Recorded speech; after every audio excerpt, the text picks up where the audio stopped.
শুনুন, রাসূল সাল্লাল্লাহু আলাইহি সাল্লাম বলেন, লা তাকুমু সাত হাত্তা ইয়াকুনা আসাদুন নাসে লোকা আবনে লোকা। অতদিন পর্যন্ত কিয়ামতের চিহ্ন হয়ে আসবে না, কিয়ামতই হবে না যতদিন পর্যন্ত অধমের সন্তান অধম সমাজের নেতৃত্ব না দিচ্ছে, ইতর শ্রেণীর মানুষের সন্তান ইতর শ্রেণী সমাজের নেতৃত্ব না দিচ্ছে, একেবারে নিম্ন শ্রেণীর মানুষ যতদিন পর্যন্ত সমাজের নেতৃত্ব না দিচ্ছে। এরপরে আল্লাহ রাসূলের ভাষা আরো শোনেন। আল্লাহ রাসূল বলছেন, সাদাল কাবিলাতা ফাসিকুহুম, যেদিন গ্রাম্য সর্দার হবে ফাসেক বদ মানুষ, জাইমাল কমে আরজালহুম, যেদিন মানুষের নেতৃত্ব দিবে সবচেয়ে নিম্ন শ্রেণীর ইতর শ্রেণীর মানুষ। এই কথা রাসূল সাল্লাল্লাহু আলাইহি সাল্লাম বুঝাতে গিয়ে একজন পল্লীর গ্রামের মানুষকে বললেন। হঠাৎ করে একজন পল্লীর মানুষ এসে বলছে যে মাতা সাত, কিয়ামত কবে হবে? আল্লাহ রাসূল একটু পরে বললেন, মানিস সাইল, এই শোনো, জিজ্ঞাসাকারী কে? কে জিজ্ঞাসা করলো কিয়ামত কবে হবে? আনা। আল্লাহ রাসূল, আমি জিজ্ঞাসা করলাম কিয়ামত কবে হবে? তখন আল্লাহ রাসূল বললেন, এজা জুয়াতিল আমানাত ফান্তাজরি সাত, যেদিন মানুষের টাকা পয়সা আত্মসাৎ করা হবে, ধ্বংস করা হবে, সেই দিন কিয়ামত হবে। যেদিন সমাজের টাকা, জনগণের টাকা, বাংলাদেশ ব্যাংকের টাকা যেদিন ধ্বংস করা হবে, সেই দিন কিয়ামত হবে।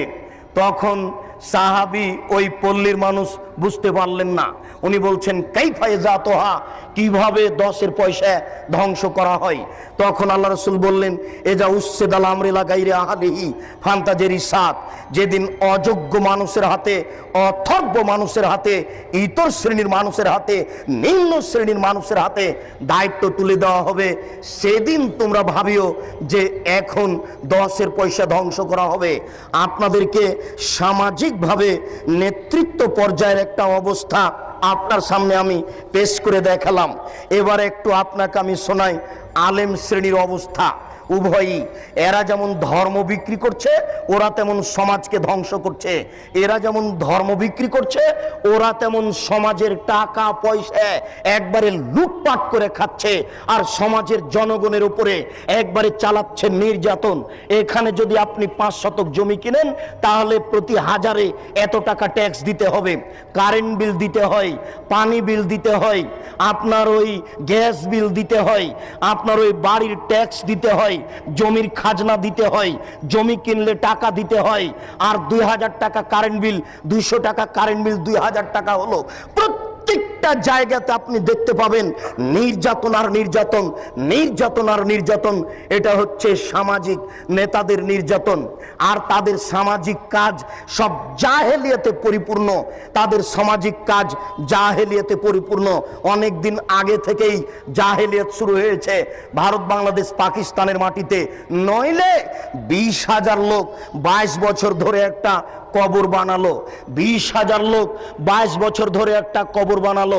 ও বাদশাহ শাহজাহান, আপনার বাপের টাকা 8 কোটি টাকা দিয়ে আপনি আগ্রার তাজমহল বানালেন। সেই কালে 8 কোটি টাকা দিয়ে সারা বাংলাদেশ, ভারত, পাকিস্তানের প্রত্যেকটা জেলাতে একটা ইসলামী বিশ্ববিদ্যালয় করা যেত। টাকা কার? কে জবাব দিবে? লালন শাহর নামে সেতু হলো কেন? কুষ্টিয়ার পাকশি সেতু হবে, আমার টাকাও সেখানে আছে। লালন শাহ আবার কে? হিন্দু কি মুসলমান আমি নিজেই জানি না।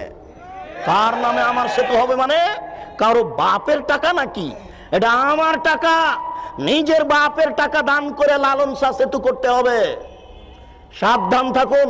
ও বাদশাহ শাহজাহান, টাকার জবাব দিতে হবে। স্ত্রী মারা গেছে, কবর দিয়ে রেখে আসেন বেটা। 8 কোটি টাকা দিয়ে স্ত্রীর কবর বানান, মানে 20,000 লোক 22 বছর কাজ করে। কি দেখাতে চাচ্ছেন আপনি? ভাবছেন কি?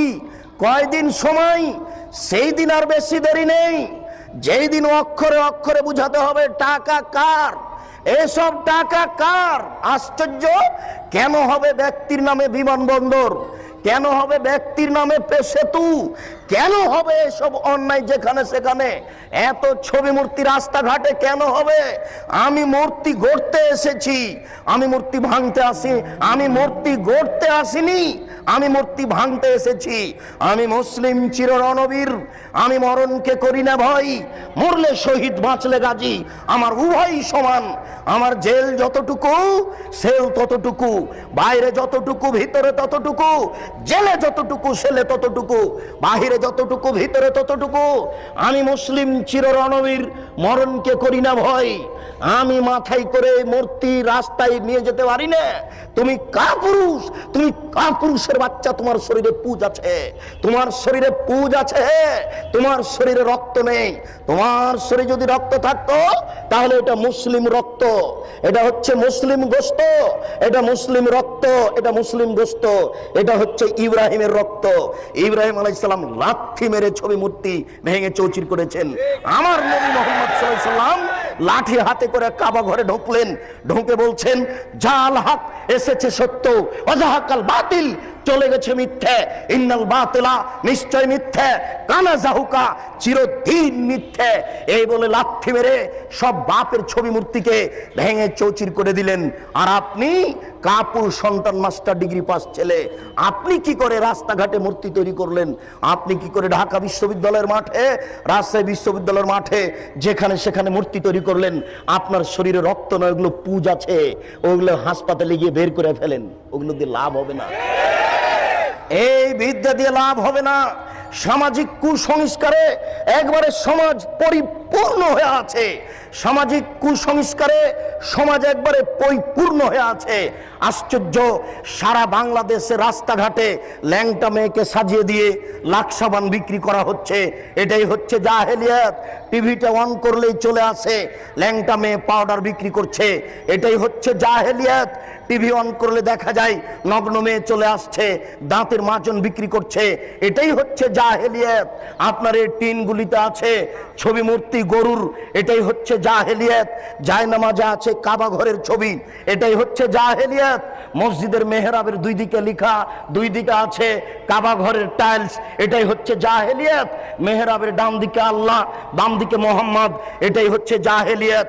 জন্মদিবস পালন করা জাহেলিয়াত, মৃত্যু দিবস পালন করা জাহেলিয়াত, 26 পালন করা জাহেলিয়াত, 21 ফেব্রুয়ারি পালন করা জাহেলিয়াত, 16 ডিসেম্বর পালন করা জাহেলিয়াত, স্মৃতিসৌধ তৈরি করা জাহেলিয়াত, শহীদ মিনার তৈরি করা জাহেলিয়াত, শহীদ মিনারে ফুল চড়ানো জাহেলিয়াত, সংসদ ভবনে নীরবতা পালন করা জাহেলিয়াত, শিখা চিরন্তন শিখা অনির্বাণ একে হিসাব করা জাহেলিয়াত, স্মৃতিসৌধকে মূল্যায়ন করা জাহেলিয়াত। শুনুন, 31st নাইট হচ্ছে জেনার রাইট। ঢাকা শহরে সেদিন জেনা হয়, এই 31st নাইট হচ্ছে জেনার রাইট। চিটাগাংয়ে জেনার রাইট, সারা বিশ্বের বড় বড় শহরে জেনার রাইট। এই জেনার রাইটকে মূল্যায়ন করা হচ্ছে জাহেলিয়াত। পহিলা বৈশাখ আমি কি হিন্দুর বাচ্চা? আমি তোকে কবর দিতে এসেছি। আমি আবার ওই ইলিশ মাছ রান্না করে নিয়ে, পান্তা ভাত নিয়ে বট গাছের নিচে খাবো কেন? আমি কি অমুসলিম? আমি কি হিন্দুর ঘরে জন্ম নিয়েছি? একে মূল্যায়ন করা হচ্ছে জাহেলিয়াত। রাস্তাঘাটে ছবি মূর্তি তৈরি করা জাহেলিয়াত, একটা আর একটার নামে চালু করে দেওয়া জাহেলিয়াত। এই সমাজে জাহেলিয়াত পরিপূর্ণ হয়ে আছে। এগুলো হচ্ছে জাহেল নেতাদের কাজ। এবার আসেন একটু হুজুরের অবস্থা। হুজুরের অবস্থা বড় জটিল। সামাজিক জাহেলিয়াতের চেয়ে হুজুরের অবস্থা অনেক অনেক অনেক বেশি কঠিন। বুঝতে পারলাম না। আমার রাজশাহী নওদাপাড়া মাদ্রাসার পাশে লেখা আছে, নওদাপাড়া মাদ্রাসার পাশে দুইটা সাইনবোর্ড দেওয়া আছে যে ওরসে পাক আপনার ওই শাহ চন্দ্রপুরী। সারা বাংলাদেশে যে ফেস্টন ব্যানার দেওয়া হয়েছে, এই সারা বাংলাদেশের ব্যানারের পিছনে কয়েক কোটি টাকা খরচ আছে। আপনাকে বুঝে নিতে হবে, এটাই ধর্মের নামে জাহেলিয়াত। সারা বাংলাদেশের মাটিতে যেখানে সেখানে লেখা আছে বিশ্ব আশেক রাসূল সম্মেলন। কে করলো?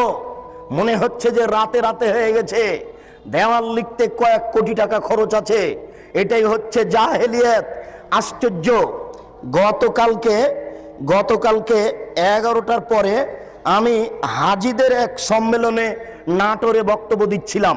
সব হাজি প্রায় 250-300 হবে, 300 জন প্রায় হাজি হবে উপস্থিত। আমাকে কিভাবে তারা দাওয়াত দিল আমিও বুঝতে পারলাম না। যাক, আমি তাদের সাথে কথা বলতে গিয়ে দুই একটা কথা পেশ করেছি। তার একটা কথা পেশ করেছি যে আমি 2007 সালে হজ সফরে গেছিলাম। তো আমি যখন ওই হাজি ক্যাম্পে ঢুকলাম তখন দেখছি ওখানে সবাই অজু করে গোসল করে পোশাক পরে 2 রাকাত নামাজ পড়ছে। আমার খুব কাছের সাথী ভাই আমার এই মোশাররফ ভাই বেরায়। আমি বলছি ব্যাপারটা কি, এরা এরকম কেন করছে? আবার ওখানে বলছে লাব্বাইক লাব্বাইক আল্লাহুম্মা লাব্বাইক লাব্বাইক লা শারিকা লাকা লাব্বাইক, এভাবে চিৎকার করছে। তখন আমি বললাম যে মোশাররফ ভাই কেমন কথা হলো, এদেরকে বলা যায় না। আরে তো ভারত বাংলাদেশ পাকিস্তানের জন্য এহরাম বাঁধার জায়গা হচ্ছে এলামলাম। যখন বিমানটা এলামলামের উপর দিয়ে পার হবে তখন বৈমানিকের পক্ষ থেকে লোক এসে বলবে আপনারা এহরাম বাঁধুন, আপনারা এহরাম বাঁধুন। তখন তাকে বলা শুরু করতে হবে লাব্বাইক উমরাতান, এই কথা বলে এই যে শুরু হবে লাব্বাইক আল্লাহুম্মা লাব্বাইক লাব্বাইক লা শারিকা লাকা লাব্বাইক ইন্নাল হামদা ওয়া নি'মাতা লাকা ওয়াল মুলক লা শারিকা লাক। এই যে চললো একাকার, যে যত পারে একবারে চিলিয়ে একাকার করে দিবে। আল্লাহ রাসূল এইভাবে অনুমতি দিয়েছেন। তো এখানে ঢাকা হাজি ক্যাম্পে যে হয়ে গেল এলামলাম, তখন আমি একজনকে বললাম যে ভাই এটা ঠিক নয়, এটা তো এলামলাম নয়। তখন বলছে আরে এটা তো ঢাকা হাজি ক্যাম্প, বাড়ি থেকে যদি বলি তবুও হবে। এখন তাকে কে বলবে যে আপনার যদি বাড়ি থেকেই চলে তো মোহাম্মদ সাল্লাল্লাহু আলাইহি সাল্লাম কি কলা করতে এসেছিলেন? উনি কি ছাই করতে এসেছিলেন? আপনারটাই যদি চলে তো উনি কেন আসলেন? আপনারটাই যদি চলে তো উনি কেন আসলেন? তার কি দাম, তার কি মূল্যায়ন? আশ্চর্য! জোর করে ধর্ম মানছেন, অসম্ভব হতে পারে না। এটাই জাহেলিয়াত। সারা বাংলাদেশে যে সব দেওয়ানবাগি চলছে এটাই হচ্ছে জাহেলিয়াত। শুনুন, এই দেশের মাটিতে যা আপনার চলছে ওই চিশতিয়া নকশবন্দিয়ে মুজাদ্দিদিয়ে এই সব তরিকা জাহেলিয়াত। 1980 সালের জরিপে এই দেশের মাটিতে 2,98,000 পীর আছে। সব পীরের সব তরিকা হচ্ছে জাহেলিয়াত। এই মাইজ ভান্ডারি হচ্ছে জাহেলিয়াত। আশ্চর্য! নারী পুরুষ একাকার হয়ে জিকির করছে। সেই দিন আমরা গেছিলাম নরসিংদী, এটা নজরপুরা নরসিংদী নাকি, নজরপুরা একটা গ্রামে গেছিলাম নরসিংদী। তো আমরা নজরপুরা থেকে বক্তব্য দিয়ে আসলাম, পাশে গান বাজনা দিয়ে বাদ্যযন্ত্র দিয়ে নারীর বক্তব্য চলছে। নারীর বক্তব্য, নারী গাজাল করছে, বক্তব্য দিচ্ছে, বাদ্যযন্ত্র চলছে। আরে সংসদ ভবনের মমতাজ বেগম ডুবি তবলা দিয়ে জিকির করে। আশ্চর্য! আর কোরআন নাকি 30 পারা নয় 90 পারা। 30 পারা হচ্ছে জাহেরি আর 60 পারা হচ্ছে বাতিনি। এরই নাম হচ্ছে ধর্মীয় জাহেলিয়াত। একে ঠেকাবে কে? এই জন্য আপনাকে বলি এই হিফজখানা বন্ধ করতে হবে। যেখানে কোরআন হাদিস শিক্ষার ব্যবস্থা আছে সেখানে হিফজখানা খুলতে হবে।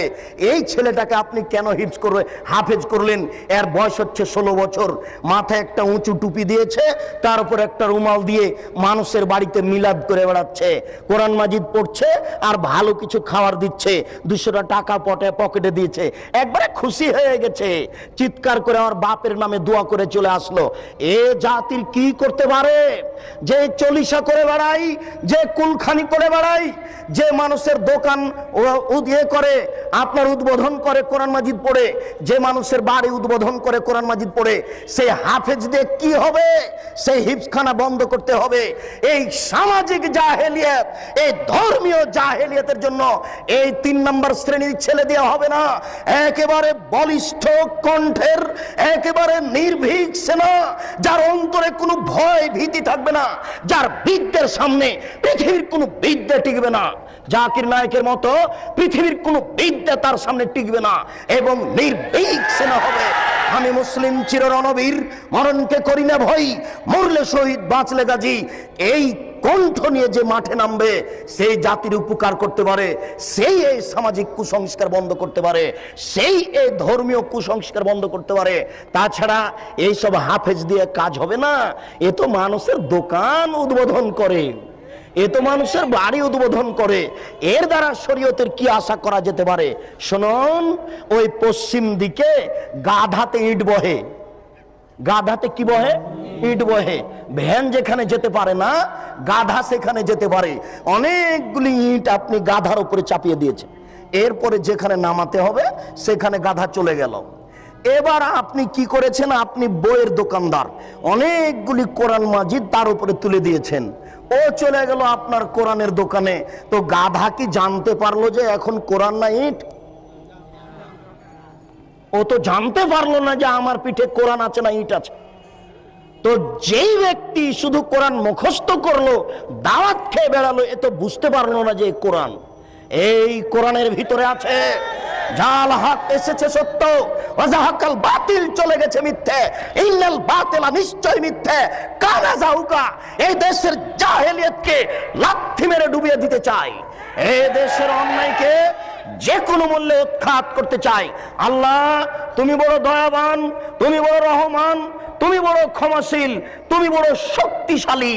তোমার শক্তির দরবারে আশাধারী হয়ে বলছি, আমি বন্ধা হলে কি হবে, আমার স্ত্রী বন্ধা হলে কি হবে, আমার বয়স 80 হয়েছে তাতে কি হবে, আমার স্ত্রী বন্ধা হলে কি হবে, এমন একটি ছেলে তুমি দান করো যেই ছেলে এরকম বিদ্যা অর্জন করবে এবং যে কোনো অন্যায়ের বিরুদ্ধে লড়ে পড়বে, জেল সুলি ফাঁসির 5 পয়সা দাম দিবে না, এরকম ছেলে একটা তোমার দরবারে দাবি রেখে সামনের দিকে আগাচ্ছি। আলেমদের অবস্থা।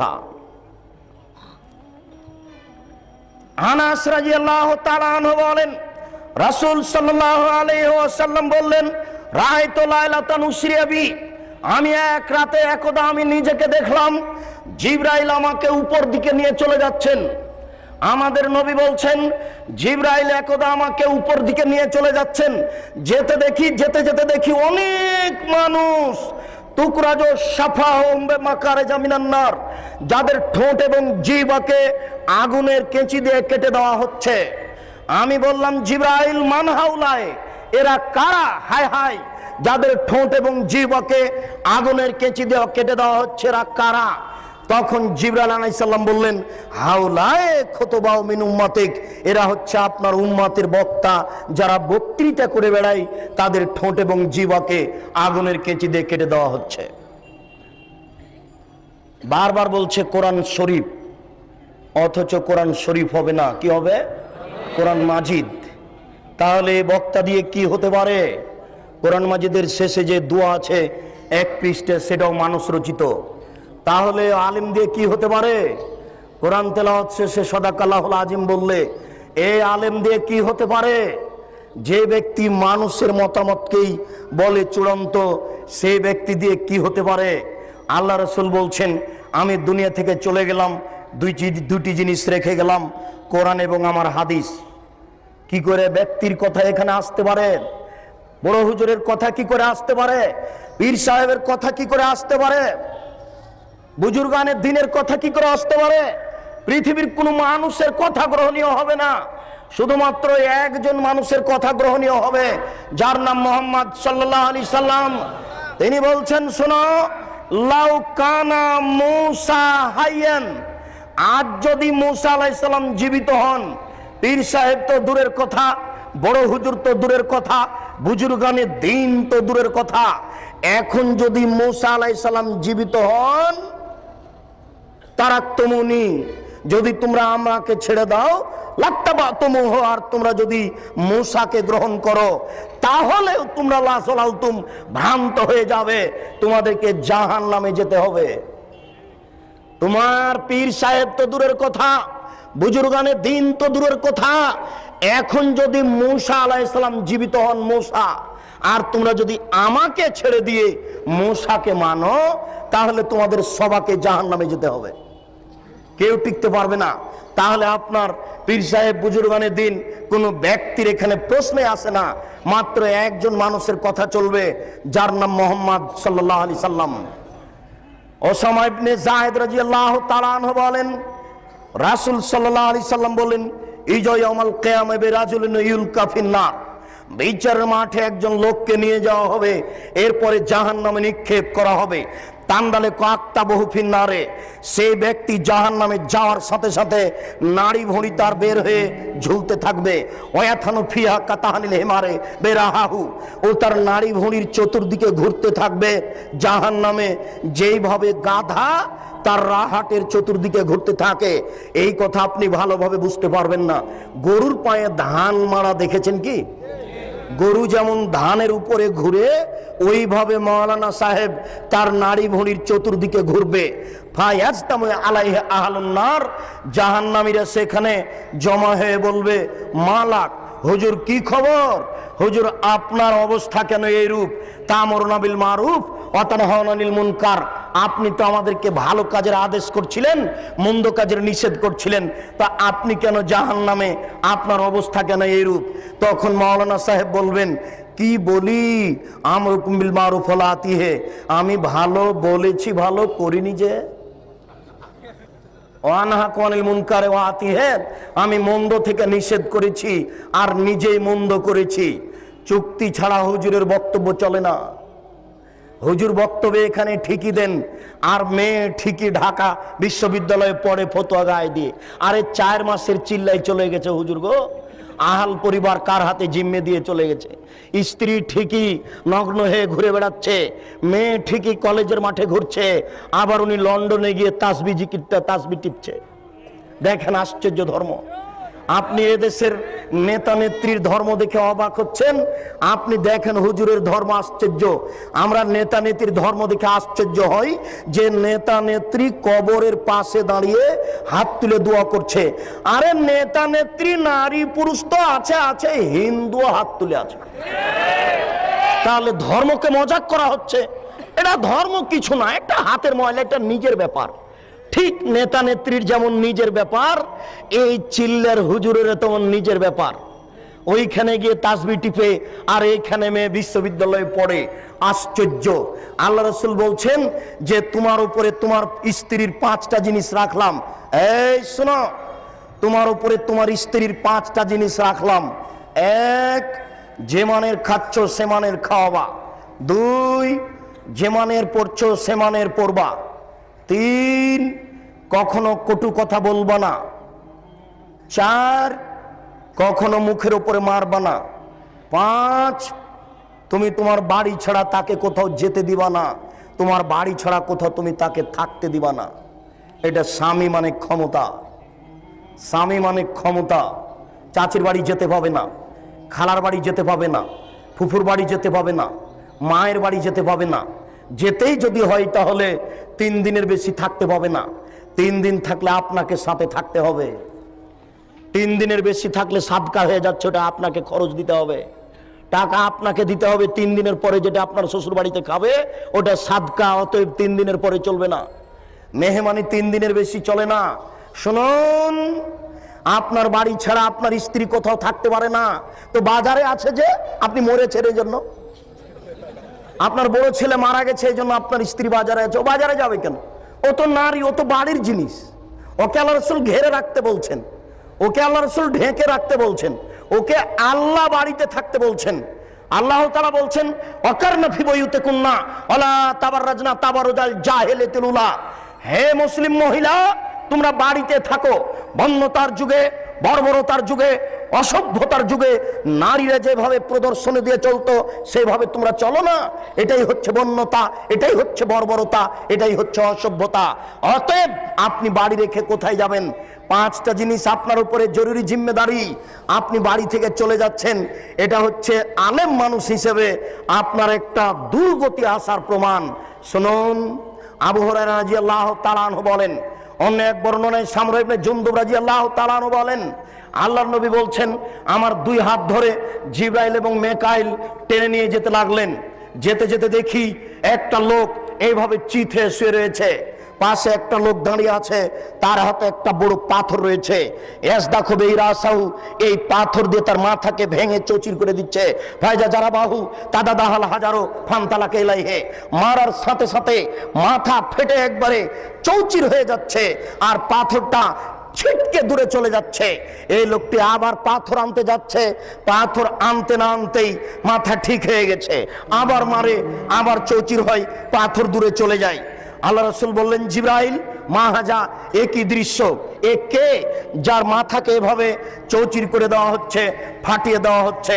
তখন জিবরাইল বললেন, হুয়া আলেম, উনি হচ্ছেন মওলানা মানুষ, কোরআন হাদিস জানতেন কিন্তু সে অনুযায়ী চলতেন না, এই জন্য তার মাথাকে ভেঙে চৌচির করে দেওয়া হচ্ছে। পৃথিবীর কোন পাপীকে মেরে তার মাথা ফাটিয়ে দেওয়া হবে না। পৃথিবীর কোন পাপীর এই ঠোঁট এবং জিহ্বা আগুনের কেচি দিয়ে কেটে নেওয়া হবে না। পৃথিবীর কোন পাপীর ঠোঁট এবং জিহ্বাকে আগুনের কেচি দিয়ে কেটে দেওয়া হবে না। পৃথিবীর কোন পাপীর মাথাকে এই পাথর দিয়ে ফাটিয়ে দেওয়া হবে না, চৌচির করে দেওয়া হবে না। এটা হচ্ছে শুধু হুজুরের কাজ। শুনুন, রাসূল সাল্লাল্লাহু আলাইহি সাল্লাম বলছেন, একুনু মিন বাদি আইম্মা, আমার পরে কতগুলি আলেম ওলামা আসবে, আমার পরে কতগুলি আলেম ওলামা আসবে, আমার পরে কতগুলি আলেম ওলামা আসবে, ইস্তান্নুনা বিগাইরি সুন্নতি, যারা আমার সুন্নাত ছেড়ে দিয়ে অন্য সুন্নাত গ্রহণ করে বলবে এটাই রাসূলের সুন্নাত। যারা আমার সুন্নাত ছেড়ে দিয়ে অন্য সুন্নাত গ্রহণ করে বলবে এটাই রাসূলের সুন্নাত। আশ্চর্য, আল্লাহ রাসূল 23 বছর জীবনে, আল্লাহ রাসূল 23 বছর জীবনে, আল্লাহ রাসূল 23 বছর জীবনে কয়েক হাজার ওয়াক্ত নামাজ পড়িয়েছেন। কোনো একদিন একামাতের পরে না বলে নামাজ শুরু করেছেন, কিছু না বলে নামাজ শুরু করেছেন, এটা জীবনেও ঘটেনি। তিনি আগে বলেছেন, সাউ সুফুফাকুম, কাতার সোজা করুন, অতারাসু, প্রাচীরের মতো হয়ে দাঁড়ান, শুদ্ধু খেলালাকুম, তোমাদের আপনাদের ফাঁকা বন্ধ করুন। ওই যে আমি দেখতে পাচ্ছি, ওই যে দুইজনের ফাঁকা দিয়ে শয়তান ছাগলের বাচ্চার মতো প্রবেশ করছে, ওই যে আমি দেখতে পাচ্ছি দুইজনের ফাঁকা দিয়ে শয়তান ছাগলের বাচ্চার মতো প্রবেশ করছে। আপনারা দুইজনের ফাঁকা বন্ধ করুন, প্রাচীরের মতো হয়ে দাঁড়ান, কাতার সোজা করুন।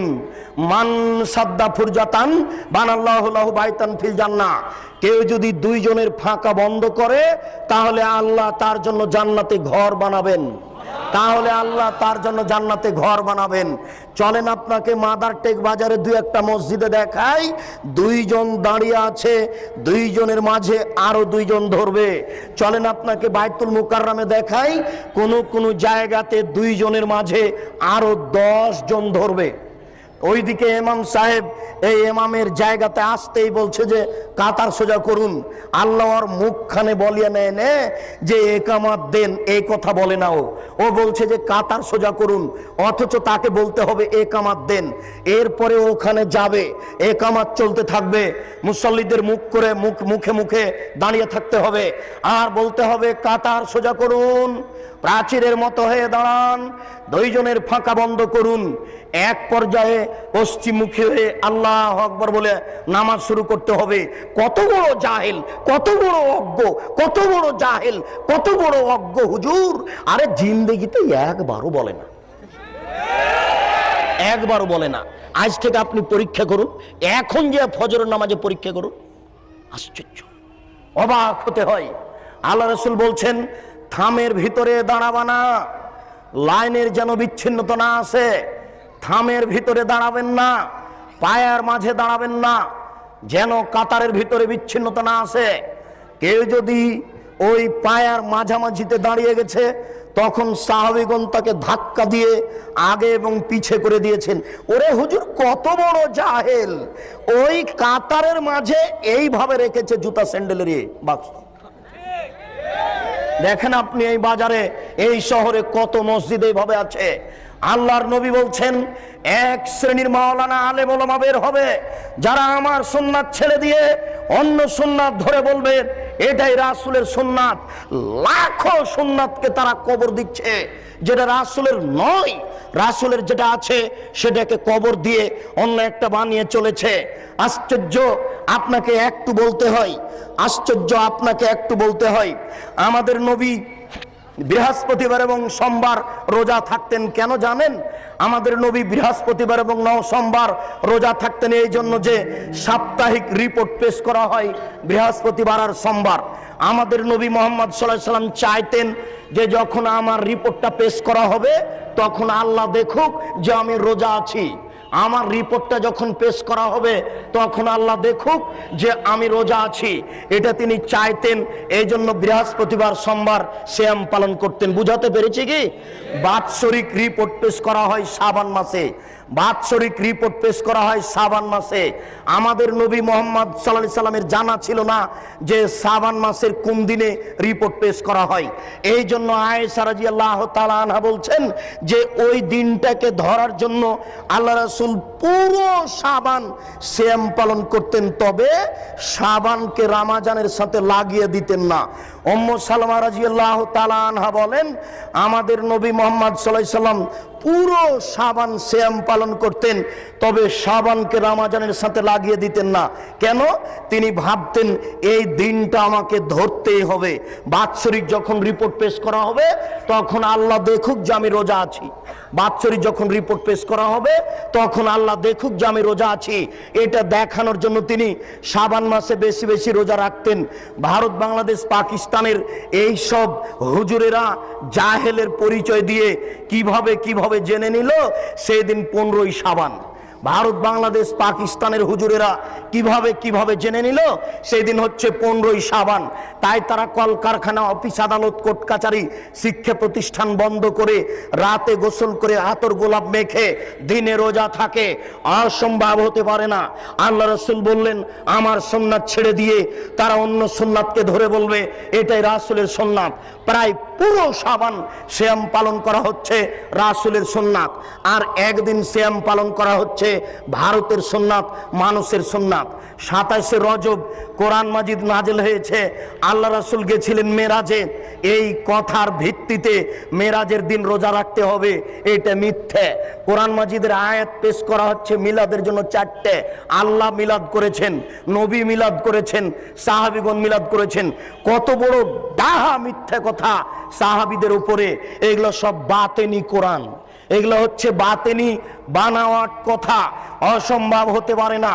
শুনুন, 27শে রজব রোজা হতে পারে না, 15ই শাবান রোজা হতে পারে না।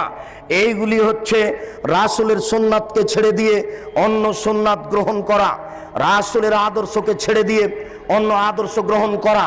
তাই রাসূল সাল্লাল্লাহু আলাইহি সাল্লাম বলছেন ফিহিম রিজালুন, এই আলেমদের মধ্যে কতগুলি আলেম হবে কুলুবুহুম কুলুবুশ শায়াতিন শায়াতিন ফি জুসমান ইনসিন, এদের অন্তর হবে শয়তানের অন্তর, এদের দেখতে লাগবে মানুষ।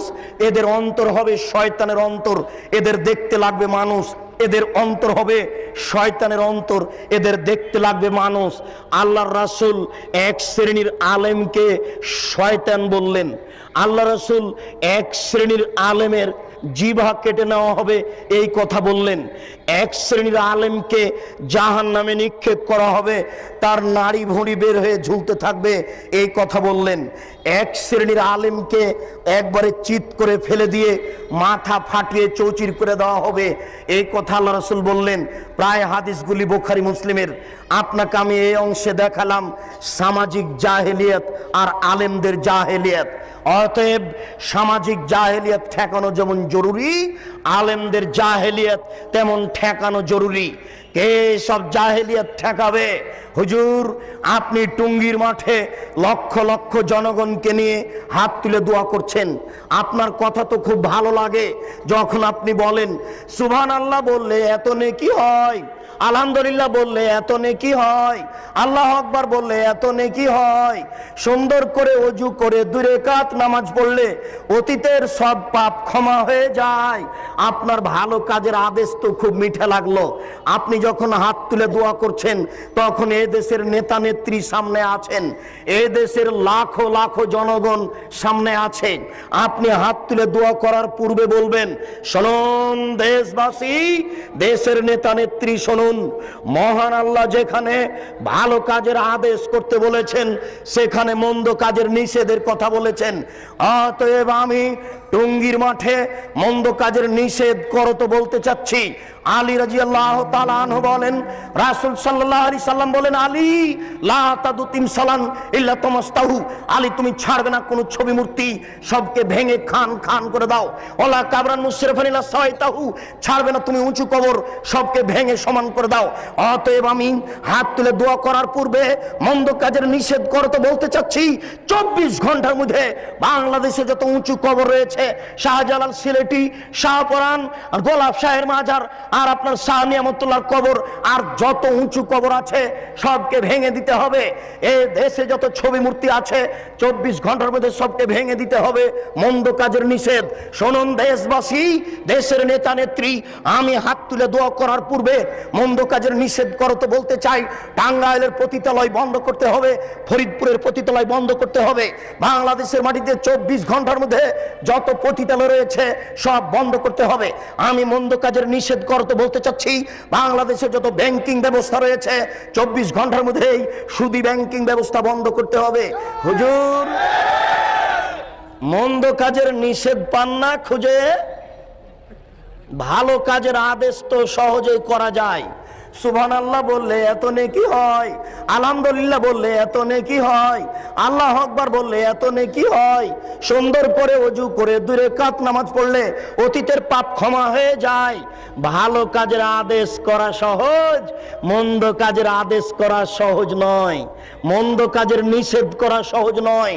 এই জন্য লোকমান হাকিম তার ছেলেকে বলছেন, আব্বু ওয়ামুর বিল মারুফ ওয়া নাহি আনিল মুনকার, বেটা ভালো কাজের আদেশ করো, মন্দ কাজের নিষেধ করো। ওয়াসবির আলা মা সাবাক, বেটা মন্দ কাজের নিষেধ করলে জেলসুলি ফাঁসি হবে, ওই সময়তে ধৈর্য ধারণ করিও। মন্দ কাজের নিষেধ করলে জেলসুলি ফাঁসি হবে, মন্দ কাজের নিষেধ করলে ধৈর্য ধারণ করিও। ইমাম আবু হানিফার ইতিহাস পড়ে শেষ করলেন, ইমাম আহমদ ইবনে হাম্বলের রাহিমাহুল্লাহর ইতিহাস পড়ে শেষ করলেন, কিন্তু তার চরিত্র, তার দাম্ভিকতা, সাহসতা নিজের ভিতরে নিয়ে আসার চেষ্টা করলেন না। শুনুন দেশবাসী, একটা কথা মনে রাখবেন, মহান আল্লাহ বলেন, ইয়া আইয়ুহাল্লাযীনা আমানু আতিউল্লাহ ওয়া আতিউর রাসূল ওয়া লা তুবতিলু আমালাকুম, হে পৃথিবীর বিশ্বাসীগণ, তোমরা আল্লাহকে মান্য করো, রাসূলের আনুগত্য করো, তোমাদের আমল বাতিল করো না।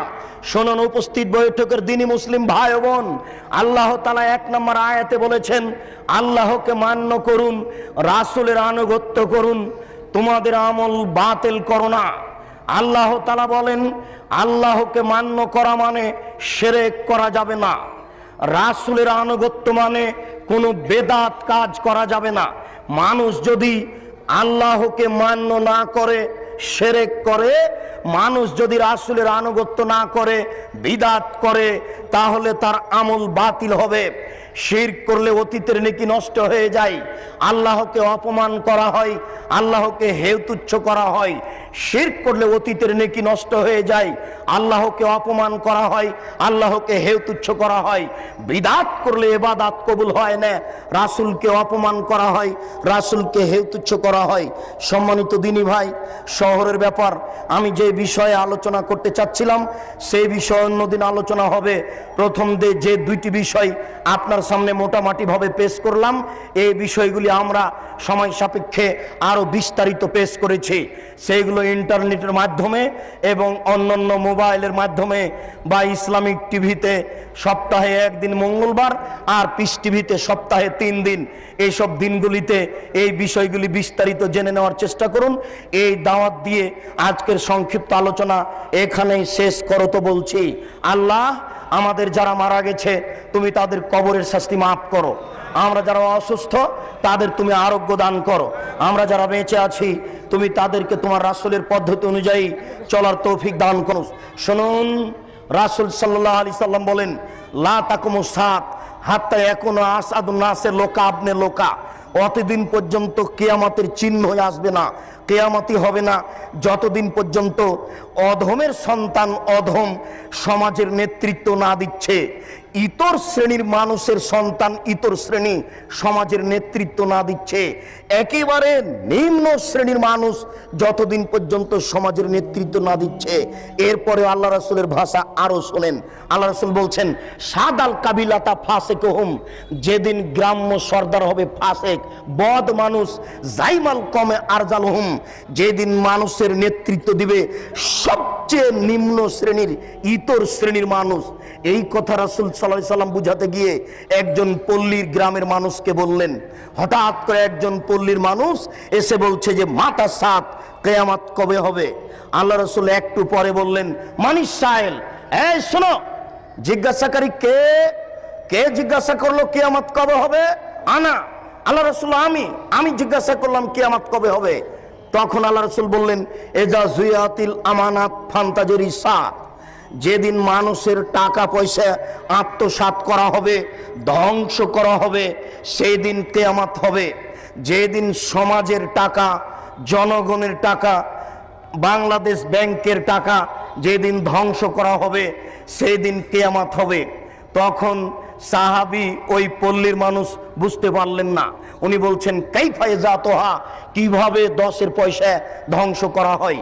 তখন আল্লাহ রাসূল বললেন, এজা উসসিদাল আমরিলা গায়রি আহলিহি ফান্তাজেরি সাত, যেদিন অযোগ্য মানুষের হাতে, অথর্ব মানুষের হাতে, ইতর শ্রেণীর মানুষের হাতে, নিম্ন শ্রেণীর মানুষের হাতে দায়িত্ব তুলে দেওয়া হবে, সেদিন তোমরা ভাবিও যে এখন 10-এর পয়সা ধ্বংস করা হবে। আপনাদেরকে সামাজিকভাবে নেতৃত্ব পর্যায়ের একটা অবস্থা আপনার সামনে আমি পেশ করে দেখালাম। এবার একটু আপনাকে আমি শোনাই আলেম শ্রেণীর অবস্থা। উভয়ই, এরা যেমন ধর্ম বিক্রি করছে, ওরা তেমন সমাজকে ধ্বংস করছে। এরা যেমন ধর্ম বিক্রি করছে, ওরা তেমন সমাজের টাকা পয়সা একবারে লুটপাট করে খাচ্ছে, আর সমাজের জনগণের উপরে একবারে চালাচ্ছে নির্যাতন।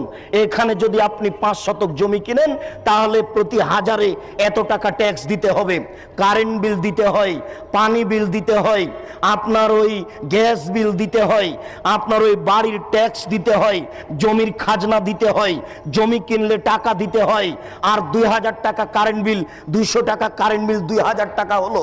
প্রত্যেকটা জায়গাতে আপনি দেখতে পাবেন নির্যাতন আর নির্যাতন, নির্যাতন আর নির্যাতন। এটা হচ্ছে সামাজিক নেতাদের নির্যাতন। আর তাদের সামাজিক কাজ সব জাহেলিয়াতে পরিপূর্ণ, তাদের সামাজিক কাজ জাহেলিয়াতে পরিপূর্ণ। অনেক দিন আগে থেকেই জাহেলিয়াত শুরু হয়েছে ভারত, বাংলাদেশ, পাকিস্তানের মাটিতে। নইলে 20,000 লোক 22 বছর ধরে একটা কবর বানালো, 20,000 লোক 22 বছর ধরে একটা কবর বানালো। ও বাদশাহ শাহজাহান, আপনার বাপের টাকা 8 কোটি টাকা দিয়ে আপনি আগ্রার তাজমহল বানালেন। সেই কালে 8 কোটি টাকা দিয়ে সারা বাংলাদেশ, ভারত, পাকিস্তানের প্রত্যেকটা জেলাতে একটা ইসলামী বিশ্ববিদ্যালয় করা যেত। টাকা কার? কে জবাব দিবে? লালন শাহর নামে সেতু হলো কেন? কুষ্টিয়ার পাকশি সেতু হবে, আমার টাকাও সেখানে আছে। লালন শাহ আবার কে? হিন্দু কি মুসলমান আমি নিজেই জানি না। কার নামে আমার সেতু হবে? মানে কারো বাপের টাকা নাকি? এটা আমার টাকা, নিজের বাপের টাকা দান করে লালন শাহ সেতু করতে হবে। সাবধান থাকুন। ও বাদশাহ শাহজাহান, টাকার জবাব দিতে হবে। স্ত্রী মারা গেছে, কবর দিয়ে রেখে আসেন বেটা। 8 কোটি টাকা দিয়ে স্ত্রীর কবর বানান, মানে 20,000 লোক 22 বছর কাজ করে। কি দেখাতে চাচ্ছেন আপনি? ভাবছেন কি? কয়দিন সময়? সেই দিন আর বেশি দেরি নেই, যেই দিন অক্ষরে অক্ষরে বুঝাতে হবে টাকা কার, এসব টাকা কার। আশ্চর্য! কেন হবে ব্যক্তির নামে বিমানবন্দর? কেন হবে ব্যক্তির নামে সেতু? কেন হবে এসব অন্যায় যেখানে সেখানে? এত ছবি মূর্তি রাস্তাঘাটে কেন হবে? আমি মূর্তি গড়তে এসেছি, আমি মূর্তি ভাঙতে আসি, আমি মূর্তি গড়তে আসিনি, আমি মূর্তি ভাঙতে এসেছি। আমি মুসলিম চির রণবীর, আমি মরণকে করি না ভয়। মরলে শহীদ, বাঁচলে গাজী, আমার উভয়ই সমান। আমার জেল যতটুকু, সেল ততটুকু, বাইরে যতটুকু, ভিতরে ততটুকু। জেলে যতটুকু ছেলে ততটুকু, বাহিরে যতটুকু ভিতরে ততটুকু। আমি মুসলিম চির রণবীর, মরণকে করি না ভয়। আমি মাথায় করে মূর্তি রাস্তায় নিয়ে যেতে পারি না। তুমি কাপুরুষ, তুমি কাপুরুষের বাচ্চা। তোমার শরীরে পুজ আছে, তোমার শরীরে পুজ আছে, তোমার শরীরে রক্ত নেই।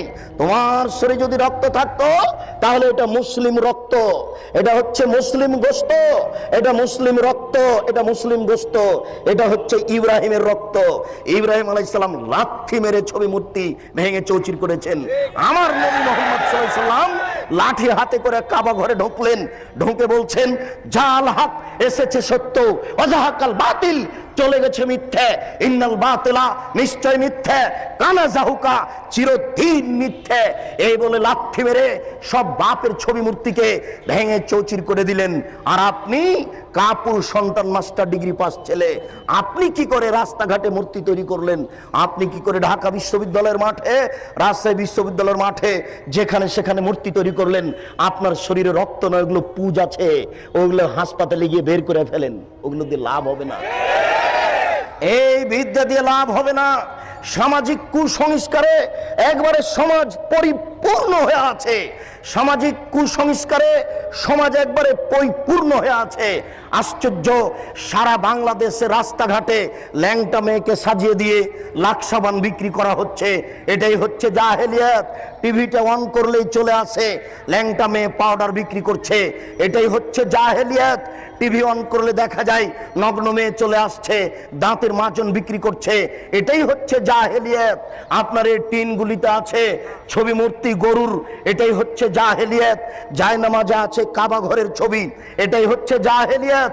মসজিদের মেহরাবের দুই দিকে লেখা, দুই দিকে আছে কাবা ঘরের টাইলস, এটাই হচ্ছে জাহেলিয়াত।